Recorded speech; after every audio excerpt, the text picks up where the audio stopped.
இருக்க எனக்கென்ன கவலை, எப்போதும் உன் பிள்ளை எனக்காய் உனக்கன்றோ கவலை.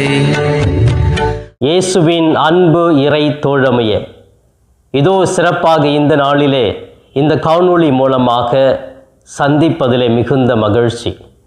சிறப்பாக தவக்காலத்தினுடைய 16வது நாளை இன்று தொடங்குகிறோம். ஏறக்குறைய 15 நாட்களாக இந்த தவக்காலத்தில் எண்ணற்ற தவ முயற்சிகள், எண்ணற்ற ஜெபங்கள், எண்ணற்ற நல்ல செயல்கள் மக்களுக்காக செய்து இறைவனுடைய இரக்கத்தை அனுபவித்து கொண்டிருக்கிறோம். தொடர்ந்து இன்னும் வருகிற இந்த தவக்காலத்தை தகுந்த விதத்தில் பயன்படுத்தவும், இறைவனுடைய அருளை இன்னும் இணக்கமாக நெருக்கமாக உணர்ந்து பார்த்து அவரை சுவைத்து பார்க்க நான் உங்களை அழைக்கிறேன். பிரியமானவர்களே, இன்றைய மன்னா என்ற இந்த நிகழ்ச்சியிலே தாயாம் திரு அவை நம் ஆண்டவர் இயேசு கிறிஸ்து இன்று நமக்கு கொடுக்கிற மன்னா லூக்காஸ் நற்செய்தி 16ஆம் அதிகாரம் 19 - 31 முடிய பகுதிகள். இதில் ஒரு அழகான ஓமையானது சொல்லப்படுகிறது. பிரியமானவர்களே, இந்த தவக்காலத்திலே பாருங்கள், ஒவ்வொரு வாசகங்களும் நமக்கு ஒரு மன்னாவாக அறுசுவை உணவாகவே கொடுக்கப்படுகிறது. இந்த வாசகங்களை எல்லாம் படித்து தியானித்தால் ஒவ்வொருவருக்குமே ஒரு சிறந்த செய்தி கிடைக்கும். ஒவ்வொருவருமே நல்ல கிறிஸ்தவர்களாக வாழ வேண்டும், கிறிஸ்துவை அடையாளப்படுத்தி கொள்ள வேண்டும், அந்த கிறிஸ்துவை பிறருக்கு பிரதிபலிக்க வேண்டும் என்ற ஒரு பெரிய உயர்ந்த பண்புகள் ஒவ்வொருவருக்குமே வரும். அந்த அடிப்படையிலே சிறப்பாக இன்றைய மன்னாவிலே இன்று நம்முடைய தாயம் திரு அவை கொடுத்திருக்கிற இந்த மன்னா மிக சிறந்தது. இயேசு கிறிஸ்து செல்வர் மற்றும் ஏழை லாசருடைய ஊமையை சொல்லுகிறார். பாருங்க, இந்த ஊமையின் மூலமாக 2 நல்ல பண்புகளை இறைவன் முன்வைக்கிறார்.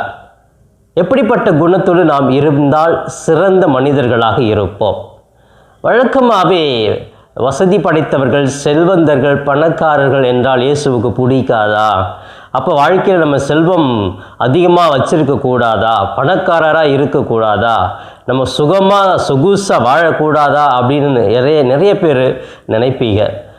இது தவறாக நாம் புரிந்து கொள்ள வேண்டாம். ஏனென்றால் இயேசு கிறிஸ்து இந்த மண்ணுலகத்திற்கு வந்தது யாரெல்லாம் இறைவனை நம்புகிறார்களோ, யாரெல்லாம் அவருடைய தந்தை மீது நம்பிக்கை வைக்கிறார்களோ அவர்களை மீட்க வந்தார், அவர்களுக்காக பணி செய்ய வந்தார் என்பதைத்தான் நாம் புரிந்து கொள்ள வேண்டும். அப்போ செல்வந்தர்கள், பணக்காரர்கள் என்ன நடக்கிறது? நேச்சர். இன்றைக்கி நான் வறுமையில் இருக்கிறேன் அப்படின்னு சொன்னால், இன்றைக்கி நான் எல்லாத்தையுமே இருக்கிறத எல்லாருக்கும் கொடுப்பேன், அன்பாக இருப்பேன், அதிகமாக கோவப்பட மாட்டேன், ஏதோ இருப்பதை நான் பகிர்ந்து கொள்வேன் இல்லையா? இது எல்லாருக்கும் ஏழை மக்களுக்குள்ள ஒரு குணங்கள்.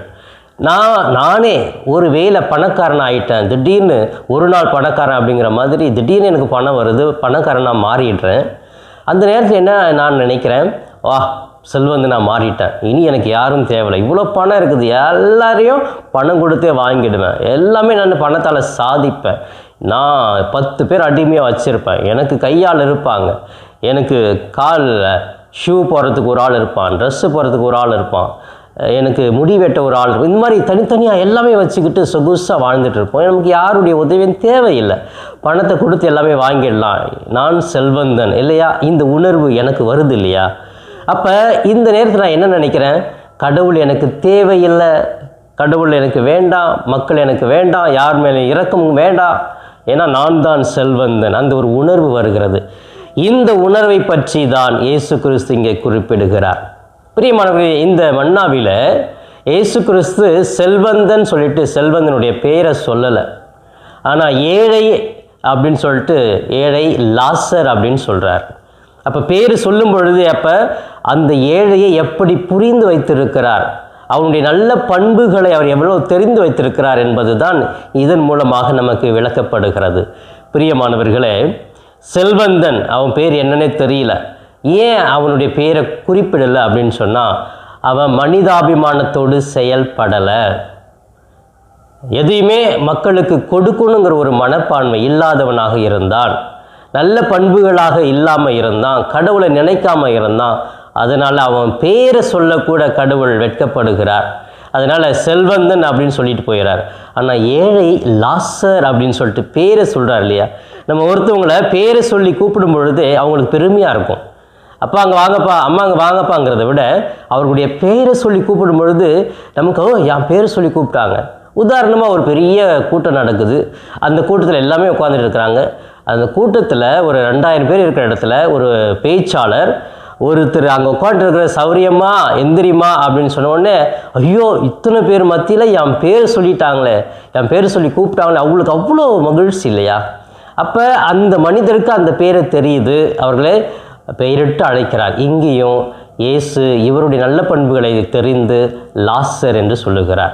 எனவே இதிலிருந்து நமக்கு தெரிகிறது இந்த ஓமையினுடைய முக்கியமான நோக்கம் என்ன?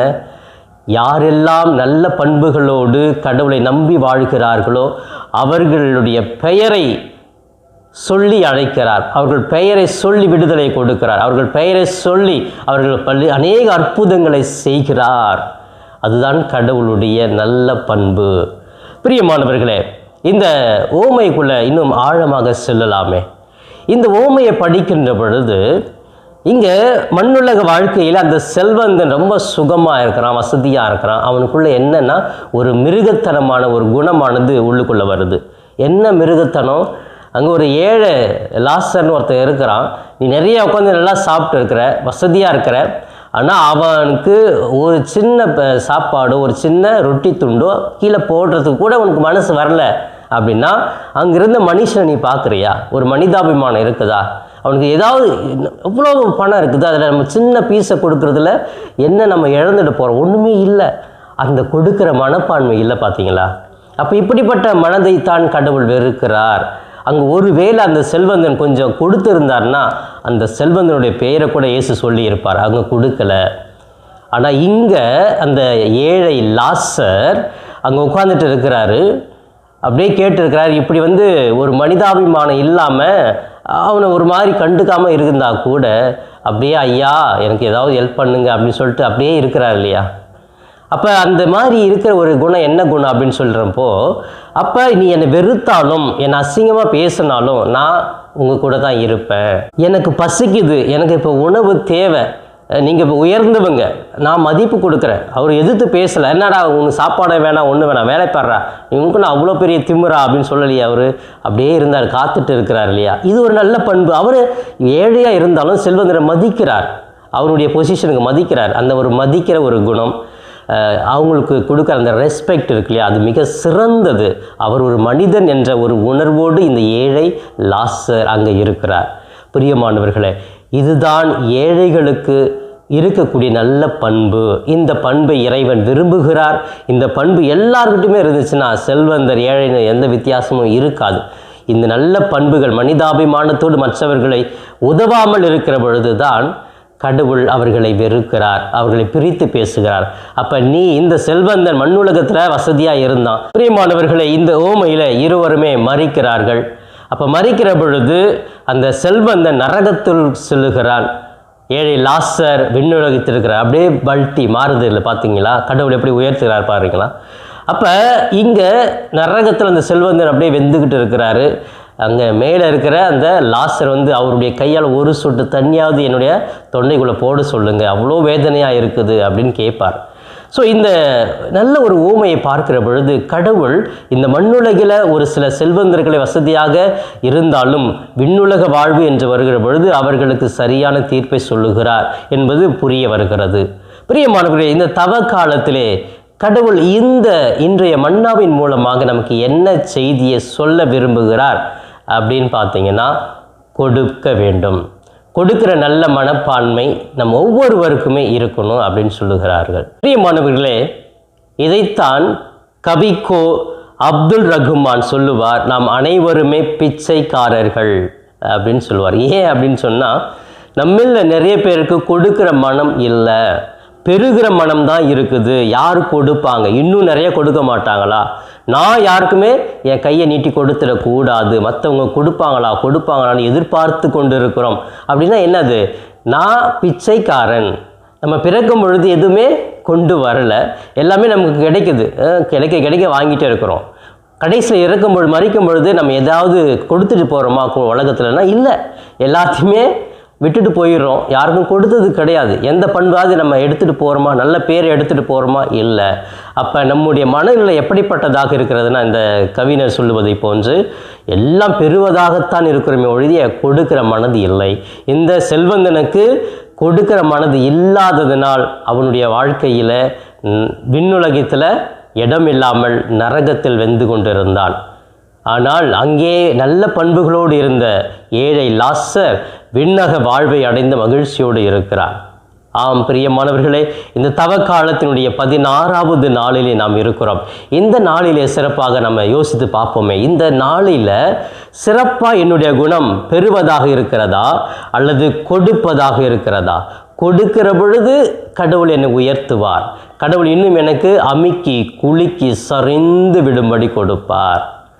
ஏழைகளை, மனிதர்களை மனிதாபிமானத்தோடு பார்க்கிற பொழுது, எந்த வித்தியாசமும் இல்லாமல் அவர்களை அன்பு செய்கிற பொழுது கடவுள் என்னை உயர்த்துவார் என்ற நல்ல பண்பை உள்வாங்கியவர்களாக இந்த ஏழை லாசருடைய மனநிலையை நாம் பெற்று வாழ முடியுமா என்ற சிந்தனையோடு இந்த நாளை செலவிடுவோம். பிரியமானவர்களே, என்னோடு சேர்ந்து ஜெபியுங்களே. கண்களை மூடிக்கொள்வோம். அன்பு தெய்வமே, இந்த புதிய நாளுக்காக நன்றி கூறுகிறோம்.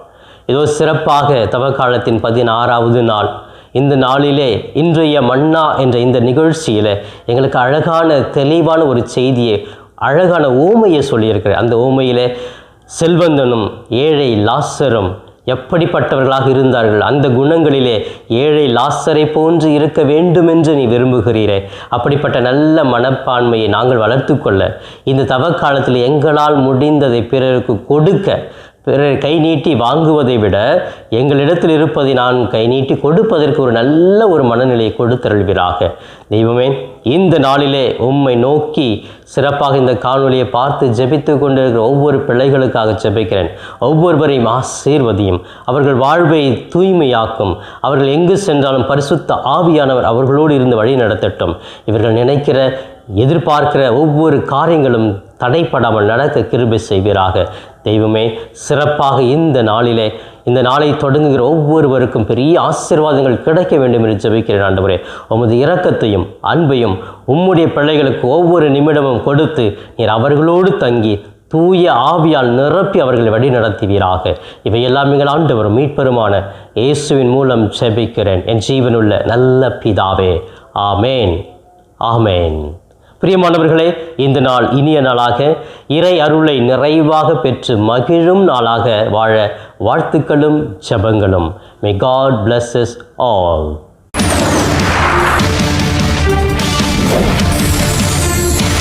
நண்பர்களே, இந்த காணொளியின் மூலமாக உங்களை சந்திப்பதில் மிகுந்த மகிழ்ச்சி. இந்த காணொளியை முழுமையாக பார்த்த உங்களை வாழ்த்துகிறேன். தொடர்ந்து ஃபாதர் தாஸ் கேப் யூடியூப் சேனலை பாருங்கள், ஜெபியுங்கள், இறைவன் மீது இருக்கிற நம்பிக்கையை ஆழப்படுத்துங்கள். உங்களுக்காக தொடர்ந்து ஜெபிக்கிறேன். இறை ஆசீர் என்றும் உங்களோடு இருக்கட்டும். இறைவனுடைய அமைதி உங்கள் உள்ளத்திலே குடிகொள்ளட்டும். உங்களுடைய குடும்பம் சமாதானத்தோடு வாழட்டும். நீங்கள் எடுக்கிற ஒவ்வொரு முயற்சிகளும் ஆசீர்வதிக்கப்பட நான் தொடர்ந்து ஜெபிக்கிறேன். தொடர்ந்து இந்த சேனல் ஃபாதர் தாஸ் கேப் யூடியூப் சேனலை சப்ஸ்கிரைப் செய்துவிட்டு தொடர்ந்து வருகிற ஒவ்வொரு காணொளியும் பார்த்து இந்த யூடியூப் சேனலை தாங்கும்படி உங்களை பாசத்தோடு கேட்டுக்கொள்கிறேன். நன்றி.